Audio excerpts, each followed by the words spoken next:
आज हम BA fourth semester के सब्जेक्ट साइकोलॉजी के पेपर स्टैटिक्स इन साइकोलॉजी के 100 ऐसे MCQs करने वाले हैं जो कि बहुत इंपॉर्टेंट है। तो ये वीडियो जो आपका पेपर है 8 मई को TDU गोरखपुर यूनिवर्सिटीज़ के लिए है। तो ये क्वेश्चन यहीं से आपके पेपर में देखने को काफ़ी मिलने वाले हैं। मैंने इन क्वेश्चन को इम्पोर्टेंट क्वेश्चन ढूंढ के निकाले हैं। हमारे पास समय बहुत कम था, इसलिए मैंने केवल MCQs लेकर आया हूँ। आपके लिए पूरी थ्योरी कंप्लीट नहीं की है, लेकिन मैं प्रत्येक MCQs को एक्सप्लेनेशन के साथ समझाऊंगा ताकि आप अपने पेपर में अच्छा स्कोर कर सकें। तो समय कम था, लेकिन इतने कम समय में मैं आपके लिए MCQs लेकर आ गया हूँ। तो चलिए बिना देरी के शुरू करते हैं साइकोलॉजी के important MCQs statics in psychology पर। ये DDU गोरखपुर यूनिवर्सिटीज़ के स्टूडेंट के लिए याद रखना। स्टैटिक्स का मुख्य संबंध किससे है? तो इसका हमारा क्या सही आंसर हो जाएगा? स्टैटिक्स का मुख्य संबंध आंकड़ों से है। स्टैटिक्स गणित की शाखा है, याद रखना, जो मुख्य रूप से आंकों के संग्रह, प्रस्तुतिकरण, विश्लेषण और व्याख्या से संबंधित है। और यहाँ पर हम स्टैटिक्स को साइकोलॉजी से संबंधित करके पढ़ने वाले हैं। अब देखिए दिया हुआ दूसरा क्वेश्चन हमारा, साइकोलॉजी को बिहेवियर साइंस क्यों कहा जाता है? तो इसका हमारा सही आंसर हो जाएगा, यह शोध और प्रयोग पर आधारित है, इसलिए साइकोलॉजी को बिहेवियरल साइंस कहा जाता है। मनोविज्ञान अर्थात साइकोलॉजी को व्यवहारिक विज्ञान इसलिए भी कहते हैं क्योंकि मानव और पशु के व्यवहार का अध्ययन वैज्ञानिक शोध, अवलोकन और प्रयोगों के माध्यम से करता है। अब आगे देखिए तीसरा नंबर हमारा क्वेश्चन दिया हुआ है, स्टैटिक्स का मुख्य कार्य क्या है? तो स्टैटिक्स का मुख्य कार्य आंकड़े एकत्र करना, आंकड़ों का विश्लेषण करना और आंकड़ों की व्याख्या करना, ये तीनों ही स्टैटिक्स के मुख्य कार्य हैं। अगला प्रश्न है हमारा, एक्सपेरिमेंटर जिस वेरिएबल को मैनिपुलेट करता है उसे क्या कहते हैं? तो एक्सपेरिमेंटर जिस वेरिएबल को मैनिपुलेट करता है उसे स्वतंत्र चर कहते हैं। प्रयोगकर्ता अर्थात एक्सपेरिमेंटर जिस चर में जानबूझकर बदलाव करता है उसे स्वतंत्र चर अर्थात इंडिपेंडेंट वेरिएबल कहा जाता है। याद रखना, बहुत इंपॉर्टेंट है ये।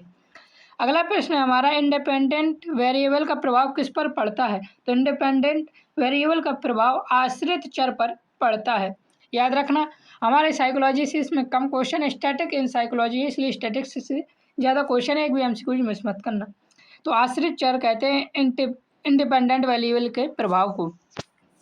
अगला प्रश्न है हमारा दिया हुआ, एंटी डिप्रेजेंट रिसर्च एग्जाम्पल में इंडिपेंडेंट वेरिएबल क्या था? तो इसका हमारा सही का आंसर हो जाएगा, अवसाद रोधी दवा का प्रकार है एंटी प्रेजेंट रिसर्च एग्जाम्पल में इंडिपेंडेंट वेरिएबल। याद रखना, इस शोध में प्रयोगकर्ता अवसाद रोधी दवा को नियंत्रित कर रहा है, इसलिए यह स्वतंत्र चर है। याद रखना।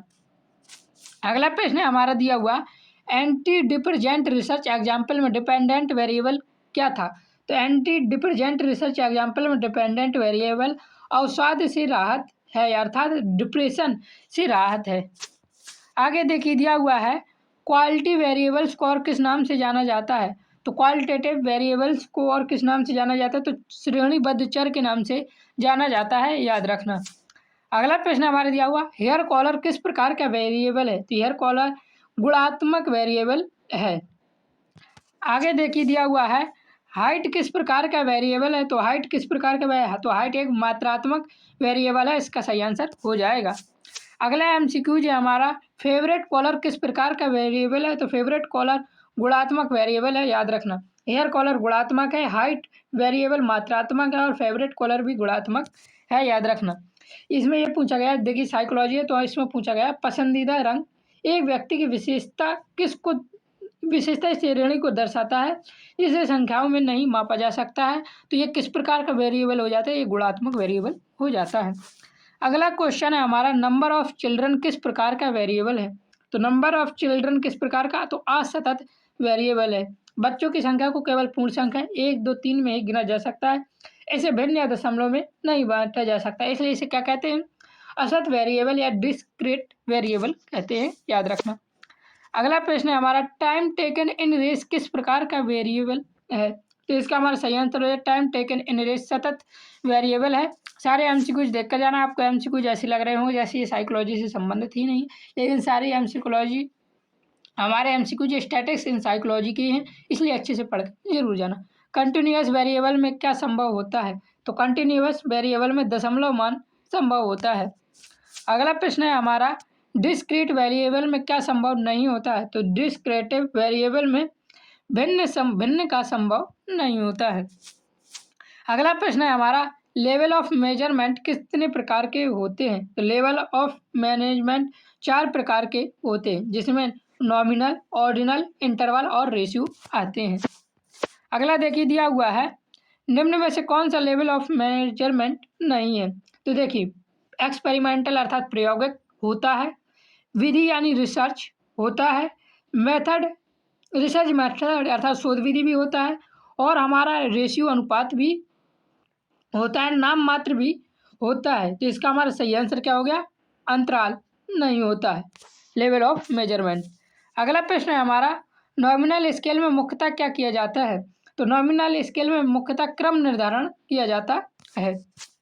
आगे दिया हुआ है, नॉमिनल स्केल में रिस्पांस के बीच क्या नहीं होता है? तो नॉमिनल स्केल में रिस्पांस के बीच क्रम निर्धारण नहीं होता है।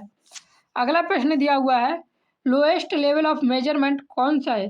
तो लोएस्ट लेवल ऑफ मेजरमेंट नाम मात्र मापनी एक क्या लोएस्ट लेवल ऑफ मेजरमेंट है। अगला प्रश्न है, ऑर्डिनल स्केल में क्या संभव होता है? तो ऑर्डिनल स्केल में क्रम निर्धारण संभव होता है। अगला प्रश्न दिया हुआ है, रेस पोजीशन किस स्केल का उदाहरण है? तो रेस पोजीशन क्रमिक स्केल का उदाहरण है। अगला प्रश्न है हमारा, इंटरवल स्केल की मुख्य विशेषता क्या है? तो इसका हमारा सही आंसर हो जाएगा समान अंतराल इंटरवल स्केल की मुख्य विशेषता है।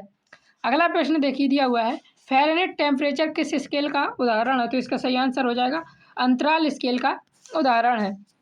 अगला प्रश्न देखिए दिया हुआ है, रेशियो स्केल में कौन सी अतिरिक्त विशेषता होती है? तो रेशियो स्केल में वास्तविक शून्य की विशेषता होती है। अगला दिया हुआ है, केल्विन स्केल किस स्केल का उदाहरण है? तो केल्विन स्केल अनुपात स्केल का उदाहरण है, याद रखना।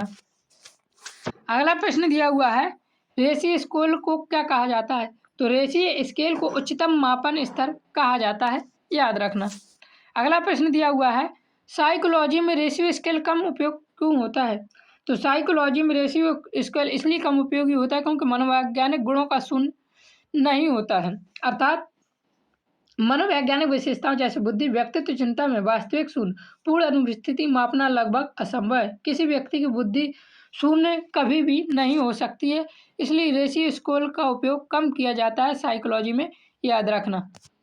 आगे देखिए दिया हुआ है क्वेश्चन नंबर 29, इंटेलिजेंस किस प्रकार की साइकोलॉजिकल कैरेक्टरिस्टिक है? तो इंटेलिजेंस एक शून्य नहीं होने वाली साइकोलॉजिकल कैरेक्टरिस्टिक है। मानव बुद्धि अर्थात इंटेलिजेंस IQ का स्तर कम या ज़्यादा हो सकता है, लेकिन यह कभी भी पूर्ण रूप से शून्य नहीं हो सकता है, याद रखना, इसलिए शून्य नहीं हो सकता है।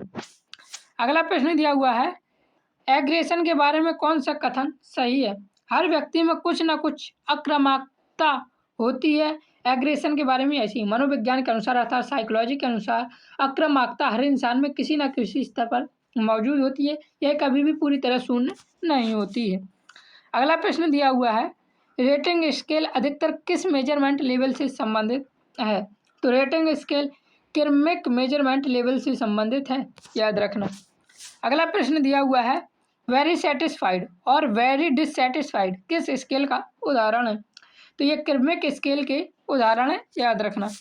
अगला प्रश्न दिया हुआ है, पॉपुलेशन किसे कहते हैं? तो इसका सही आंसर हो जाएगा समान विशेषताओं वाला संपूर्ण समूह। जो साइकोलॉजी में समान होते हैं या दिमाग से समान होते हैं, समान विशेषताएं होती हैं, उसे क्या कहते हैं? पॉपुलेशन कहते हैं। सैंपल क्या होता है? तो सैंपल क्या होता है? जनसंख्या का छोटे भाग को सैंपल कहते हैं। अगला प्रश्न दिया हुआ है, सैंपल का उद्देश्य क्या है? तो इसका हमारा सही आंसर हो जाएगा जनसंख्या का प्रतिनिधित्व करना सैंपल का उद्देश्य है। अगला प्रश्न देखिए दिया हुआ है, रिप्रेजेंटेटिव सैंपल क्यों आवश्यक है? तो इसका सही आंसर हो जाएगा पक्षपात कम करने के लिए रिप्रेजेंटेटिव सैंपल आवश्यक है।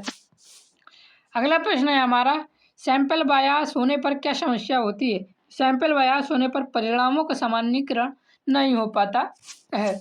अगला MCQ देखिए, रैंडम सैंपल में क्या होता है?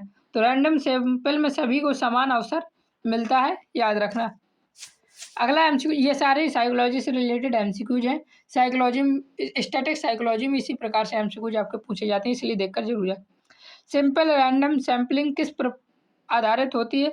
तो सिंपल रैंडम सैम्पलिंग किस पर आधारित होती है? तो इसका हमारा सही आंसर हो जाएगा पूर्ण संयोग पर आधारित होती है। अगला प्रश्न दिया हुआ है, स्ट्रैटिफाइड सैंपलिंग का उद्देश्य क्या है? तो स्ट्रैटिफाइड सैंपलिंग का उद्देश्य नमूने का प्रतिनिधित्व बनाना है। अगला प्रश्न दिया हुआ है, स्ट्रैटिफाइड सैंपलिंग कब उपयोग होती है? तो स्ट्रैटिफाइड सैंपलिंग जब जनसंख्या को अलग अलग समूह हो तब स्ट्रैटिफाइड सैंपलिंग उपयोग होती है। अगला प्रश्न दिया हुआ, कन्वेंस सैंपलिंग में क्या किया जाता है? तो कन्वेंस सैंपलिंग में आसानी से उपलब्ध लोगों का चयन किया जाता है। अगला प्रश्न देखिए दिया हुआ है, पॉपुलेशन ऑफ इंटरेस्ट किसे कहते हैं? तो पॉपुलेशन ऑफ इंटरेस्ट अध्यायधीन विशिष्ट समूह को कहते हैं। क्वेश्चन नंबर 44 है, रिसर्च डिजाइन किस पर डिपेंड करता है? तो रिसर्च डिजाइन शोध प्रश्न, आंकड़ों के प्रकार और व्यवस्थाओं तीनों पर डिपेंड करता है। अगला प्रश्न दिया हुआ है, एक्सपेरिमेंटल डिजाइन में क्या किया जाता है? तो एक्सपेरिमेंटल डिजाइन में हेर फेर की जाती है, याद रखना। अगला प्रश्न है, एक्सपेरिमेंटल रिसर्च में कौन सा वेरिएबल मैनिपुलेट किया जाता है? तो एक्सपेरिमेंटल रिसर्च में स्वतंत्र वेरिएबल मैनिपुलेट किया जाता है। अगला क्वेश्चन नंबर 47 देखिए, रैंडम असाइनमेंट का उद्देश्य क्या है? तो रैंडम असाइनमेंट का उद्देश्य पक्षपात कम करना है। अगला प्रश्न देखिए दिया हुआ है, क्वासी एक्सपेरिमेंटल डिजाइन में क्या संभव नहीं होता है?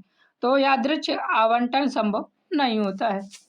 अगला प्रश्न है हमारा 49 नंबर, क्वासी एक्सपेरिमेंटल डिजाइन कब उपयोगी होती है? तो क्वासी एक्सपेरिमेंटल डिजाइन यादृच्छिक आवंटन कब उपयोगी होती है? तो जब क्या हो, वास्तविक प्रभाव संभव ना हो। अगला प्रश्न दिया हुआ है हमारा, नॉन एक्सपेरिमेंटल डिजाइन में क्या होता है? तो नॉन एक्सपेरिमेंटल डिजाइन में अवलोकन होता है। इसके आगे के एमसीक्यू जो मैं आपको टेलीग्राम पर पीडीएफ दे दूंगा, आप वहां से ले लेना।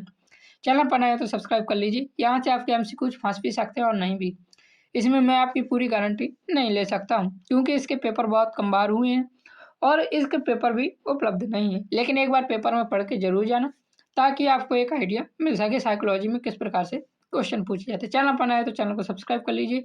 जय हिंद, जय भारत, राधे राधे। मैं इसकी कोई गारंटी नहीं लेता कि ये सारे ही एमसीक्यू आपके पेपर में पूछे जाएंगे, इसलिए मुझे माफ़ जरूर करना, क्योंकि इसके पेपर ही रिपीट नहीं हुए तो मैं आपके लिए रिपीटेड क्वेश्चन कहाँ से लाता। फिर भी मैंने इंपॉर्टेंट क्वेश्चन लाने की कोशिश की है।